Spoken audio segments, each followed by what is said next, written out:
Welcome. In this video we're going to take a look at how you can generate an audit trail of failed access attempts to files or folders. My name is Darren Delaney from Netford. So let's take a look at the failed file and folder access attempt reports. But just before I start, a reminder on how you can monitor your file and folder activity on your network. So you can deploy LangGuardian as a virtual or physical machine, typically connected to the core of the network, but if not core, as close as possible to your application servers. So to get a audit trail of file and folder activity on this network, what I need to do is set up my span or mirror port and make sure I include in my case I have a single file server, but if you have multiple, just make sure you include the file servers as a data source and send a copy of that traffic out to your span mirror port, which is then connected to LangGuardian. So as clients access file servers or access folders, files, their data comes through here, through the switch, and a copy of that is sent to LangGuardian. But let's go and take a look at the failed file folder access reports.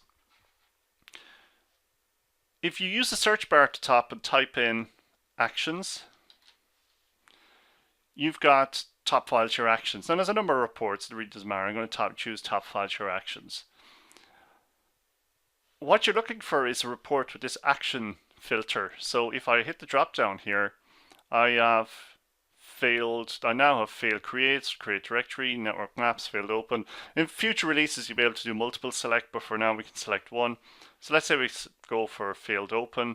You can pick a time period, whatever that is, go, whatever, it doesn't really matter. This is just a demo system here. Run a report. And here then I can see that I do have some failed opens. That's where somebody tried to open a file, but the server refused the connection. It dropped it for whatever reason. If you drill down, you can get the detail here. So I can see that this client tried to connect to this server. You can get usernames as well with AD integration, and you can see the name of the file here and the fact it was failed open. So within compliance standards such as GDPR and CIS CSC 20, you will see notice in or see detail in there around how you must also track failed access activity.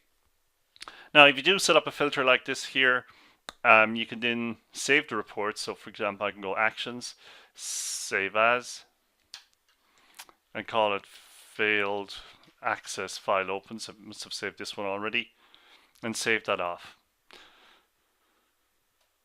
Once you've got your report saved off, you can then start to build. In my case here, I've started a compliance exceptions dashboard, and I'm looking here at, well, in the last 24 hours I don't have any failed file opens. I've added this to this my compliance exception dashboard.